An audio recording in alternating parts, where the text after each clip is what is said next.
दुनिया का सबसे मशहूर कलाकार, जिसे किंग ऑफ पॉप कहा गया, जिसकी आवाज, डांस और स्टाइल ने करोड़ों दिलों को छुआ।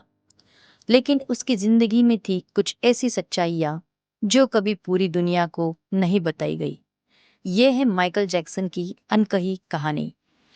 अनकही स्टोरीज में आपका बहुत बहुत स्वागत है दोस्तों। बचपन से लेके सितारा बनने तक की ये प्रेरणादायी कहानी सुनने के लिए जुड़े रहिए वीडियो के अंत तक। माइकल जैक्सन का जन्म 29 अगस्त 1958 में इंडियाना, यूएसए में हुआ था। एक गरीब परिवार में जन्मा ये लड़का बचपन से गाता, नाचता और अपने सपनों का पीछा करता रहा। वो 9 भाई बहनों में 7वें नंबर पर थे। उनका परिवार बहुत साधारण था, लेकिन उनके पिता जो जैक्सन बेहद सख्त और अनुशासन प्रिय इंसान थे। माइकल को बचपन में कभी वो प्यार, आजादी और मस्ती नहीं मिली जो हर बच्चे को मिलनी चाहिए। रोज 5-6 घंटे रिहर्सल, पिता की डांट और कभी कभी मार, ये उनका रोज का हिस्सा बन गया था। 5 साल की उम्र में जैक्सन 5 ग्रुप से शुरुआत की। उनकी आवाज इतनी अनोखी थी कि लोगों ने उन्हें बच्चा नहीं, चमत्कार कहा। माइकल जैक्सन का अपना माता पिता और भाइयों के साथ संबंध काफी उलझा भरा रहा। कुछ रिपोर्ट्स के अनुसार उन्होंने अपने माता पिता को छोड़ दिया था, लेकिन ये बात इतनी स्पष्ट नहीं है। उनके भाइयों के साथ भी उनके रिश्ते कभी कभी कठिन रहे। धीरे धीरे वह अकेले खड़े हुए और थ्रिलर ने इतिहास रच दिया। वो एक जादू था जिसकी आवाज, जिसकी चाल और जिसकी आंखें पूरी दुनिया को हिला देती थी। लेकिन इस जादू के पीछे था एक टूटा हुआ बचपन, एक अकेला मन और एक ऐसी सच्चाई जो हमेशा छुपाई गई। ये कहानी है माइकल जैक्सन की, एक इंसान की, मगर खुद के लिए कभी बच्चा बन ही नहीं पाया। माइकल ने एक इंटरव्यू में कहा था, I never had a childhood, I live my childhood on stage. 12 साल की उम्र में वो अमेरिका के सबसे पॉपुलर बच्चों में से एक बन गए। माइकल जैक्सन का सफर सिर्फ टैलेंट का नहीं था, वो एक बगावत थी, एक लड़ाई थी एक बच्चे की जो दुनिया को दिखाना चाहता था कि वो सिर्फ एक कलाकार नहीं, एक जादू है। लेकिन असली जादू तब हुआ जब उन्होंने सोलो करियर शुरू किया। 1982 में आया थ्रिलर, दुनिया का सबसे ज्यादा बिकने वाला एल्बम। उसके बाद मूनवॉक ने दुनिया को एक नई परिभाषा दी। 80 मिलियन से भी ज्यादा कॉपीज बिकी। बिली जेन, बीट इट और थ्रिलर जैसे गानों ने पूरी म्यूजिक इंडस्ट्री को हिला दिया। माइकल पहले ऐसे कलाकार थे जिनकी पहचान रेस, भाषा, देश, धर्म इन सब से पार थी। भारत से लेकर ब्राजील तक, अफ्रीका से लेकर जापान तक उनके फैंस हर कोने में थे। उनके कॉन्सर्ट में लाखों लोग इकट्ठा होते थे, सिर्फ उनको देखने के लिए और उनकी एक मुस्कान के लिए। उनके स्टाइल ने फैशन, डांस और पॉप कल्चर को बदल दिया। उनका एक मशहूर कोट था, I am not a black artist, I am not a white artist, I am an artist for humanity. Michael Jackson ने बहुत कुछ अचीव किया। 13 ग्रैमी अवार्ड्स मिले, 26 अमेरिकन म्यूजिक अवार्ड्स मिले, 39 गिनीज वर्ल्ड रिकॉर्ड भी किए, जिनमें शामिल था most successful entertainer of all time. उनके वीडियो मिनी मूवीज की तरह होते थे। कॉस्ट्यूम, कोरियोग्राफी, स्टोरी टेलिंग सब एकदम फिल्मी अंदाज में। स्मूथ क्रिमिनल, ब्लैक और व्हाइट, रिमेंबर द टाइम जैसे वीडियो आज भी स्कूल में प्रोजेक्ट की तरह दिखाए जाते हैं।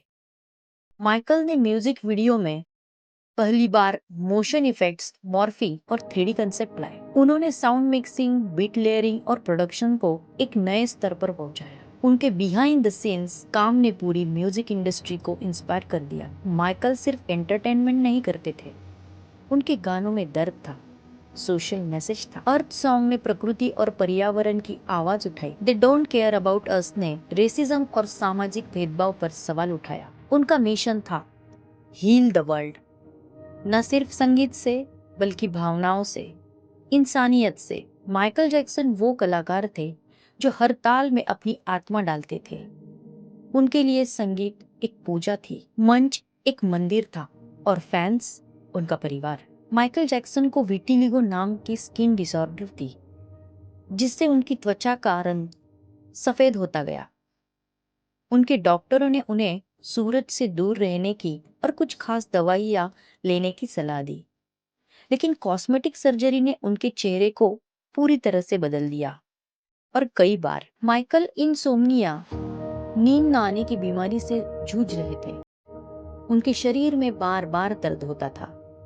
इन सभी इलाज के लिए उन्हें हर दिन पावरफुल दवाइयां दी जाती थी। 2009 में उनकी मौत का कारण बनी प्रोपोफोल नाम की ऐसी दवाई जो केवल ऑपरेशन में दी जाती है, लेकिन उन्हें वो रोज नींद आने के लिए दी जाती थी। माइकल अपने खाने को लेकर बहुत सावधान थे। हर खाने के आइटम पहले फूड लैब में टेस्ट होता था। उन्हें क्लीन और ऑर्गेनिक फूड ही पसंद था। उनके साथ एक पर्सनल न्यूट्रिशनिस्ट और फूड सेफ्टी स्पेशलिस्ट हर टूर में उनके साथ होता था। उनका मकसद था शरीर को सुरक्षित रखना, लेकिन मन तो पहले से ही थक चुका था। माइकल की सेक्रेटरी ग्रेस सिर्फ असिस्टेंट नहीं थी, वो उनके बच्चों की देखभाल भी करती थी। उनके इमोशनल सपोर्ट सिस्टम का हिस्सा थी। मीडिया में कई बार अफवाहें उठी, क्या दोनों का रिश्ता सिर्फ काम तक ही सीमित था? माइकल ने कभी इस रिश्ते को रोमांटिक नहीं बताया, लेकिन ग्रेस हमेशा उनके बच्चों के साथ बनी रही। उनके 3 बच्चे थे, प्रिंस, पेरिस और ब्लैंकेट। वो अपने बच्चों को दुनिया की नजरों से दूर रखते थे, मीडिया से बचाते थे। उनका मानना था children should grow up in innocence, not under flashlights. Michael ने बच्चों के लिए घर में जू बनवाया, थिएटर बनवाया, ताकि वो वही सब कर सके जो माइकल खुद भी कभी कर नहीं पाए। दान और समाज सेवा में भी वो सच्चे हीरो निकले। माइकल जैक्सन ने 39 से भी ज्यादा चैरिटी संस्थाओं को सपोर्ट किया। उन्होंने हील द वर्ल्ड फाउंडेशन बनाई, जो बच्चों को शिक्षा, भूख और शांति के लिए काम करती थी। अफ्रीका में स्कूल बनवाए, बच्चों की सर्जरीज का खर्चा उठाया और अपने हर कॉन्सर्ट की कमाई से हिस्सा दान दिया। उनके डोनेशन का अनुमानित मूल्य था लगभग $300 मिलियन से भी अधिक। जी हाँ दोस्तों, एक ऐसे कलाकार की, एक ऐसे इंसान की 25 जून 2009 दुनिया के सबसे बड़े कलाकार की धड़कनें हमेशा के लिए थम गई। माइकल जैक्सन अपने घर में बेहोश पाए गए। उनके पर्सनल डॉक्टर ने उन्हें रिवाइव करने की बहुत कोशिश की, लेकिन बहुत देर हो चुकी थी। जैसे ही माइकल जैक्सन की मौत की खबर बाहर आई, पूरा इंटरनेट क्रैश हो गया। गूगल, याहू, CNN और TMZ जैसी वेबसाइट कुछ मिनटों तक बंद हो गई। ट्विटर, फेसबुक, एक ही नाम ट्रेंड हो रहा था, माइकल जैक्सन। सिर्फ 1 घंटे में 5 करोड़ से भी ज्यादा लोग उनकी खबर सर्च कर रहे थे। यूट्यूब पर उनके गानों को एक ही रात में करोड़ों बार देखा गया। ये था इंटरनेट का पहला ग्लोबल ब्रेकडाउन मोमेंट, और वजह थी सिर्फ एक इंसान, माइकल जैक्सन। जी हाँ दोस्तों, दुनिया भर में उनको श्रद्धांजलि दी गई। London, New York, Tokyo, Paris, Brazil, South Africa, हर देशों के सड़कों पर लोगों ने मोमबत्तियां जलाई। उनकी तस्वीरों के सामने फूल, चिट्ठियां और आंसू थे। इंडिया में भी उनके गानों पर ट्रिब्यूट डांस हुआ। स्कूल में उनके लिए 2 मिनट का मौन रखा गया। उनके मिलियंस ऑफ फैन यकीन ही नहीं कर पा रहे थे कि उनका मून वॉकर अब कभी नहीं लौटेगा। माइकल जैक्सन का फाइनल मेमोरियल लॉस एंजलिस में हुआ, जहां बियॉन्स, मैरिया, उशल, लियोनेल जैसे कई सितारे शामिल हुए। उनकी बेटी पेरिस जैक्सन ने पहली बार कैमरा पर आकर कहा, daddy has been the best father you could ever imagine. I just want to say I love him so much. उस एक पल ने पूरी दुनिया को रुला दिया। माइकल जैक्सन की ये कहानी हमें ये सिखाती है दोस्तों, मेहनत करें तो हम अपने सपनों को पूरा कर सकते हैं। हेल्थ और मेंटल पीस का महत्व किसी भी नाम और शोहरत से बड़ा होता है।